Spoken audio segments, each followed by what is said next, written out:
دو چیزیں اخلاق کی وضاحت کرتی ہیں۔ نمبر 1، آپ کا ظرف، جب آپ کے پاس کچھ بھی نہ ہو۔ نمبر 2، اور آپ کا رویہ، جب آپ کے پاس بہت کچھ ہو۔ یہ جو زندگی ہے، اس کی مثال سمندر کی طرح ہے۔ ہم انسانوں کو خود کو زندہ رکھنے کے لیے، ڈوبنے سے بچنے کے لیے ہاتھ پیر مارنے پڑتے ہیں۔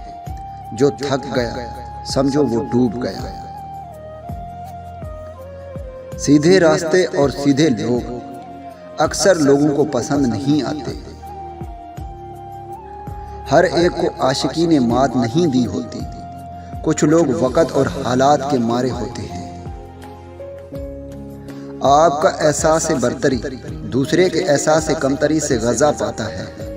اپنے احساس برتری کو توانا مت کیجیے، یہ احساس کمتری کی سب سے کمتر شکل ہے۔ کچھ لوگ ایسے بھی ہوتے ہیں جو محض ہمیں چاہنے کے دعوے دار ہوتے ہیں، پانے کی کوشش ہی نہیں کرتے۔ نبھا کی بات کرو تو کہتے ہیں کہ محبت صرف پانے کا نام تھوڑی ہے۔ سنا ہے پہلے لوگ مر جاتے تھے، روح بھٹکتی تھی، اب روح مر جاتی ہے اور لوگ بھٹکتے رہتے ہیں۔ کسی کی بات کو اپنے مطلب کے 10 معنی پہنانے سے بہتر ہے کہ تھوڑی سی زحمت کر کے اس سے بات کا مطلب پوچھ لیا کریں، تاکہ بدگمانی سے بھی بچ جائیں اور سکون بھی پائیں۔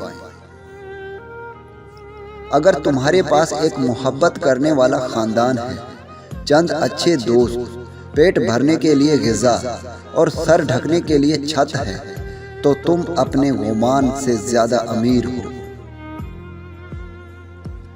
جب محبت اور نفرت ایک ہی شخص سے ہو جائے تو اسے بھولنا بہت مشکل ہو جاتا ہے۔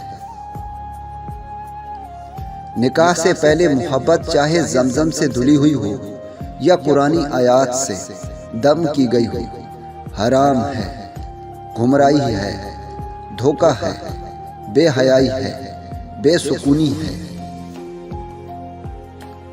لمبی دوستی کے لیے 2 باتوں پر عمل کرنا: ایک، دوست سے غصے میں بات مت کرنا، دوسرا، اپنے دوست کے غصے میں کی ہوئی بات کو دل پر نہ لینا۔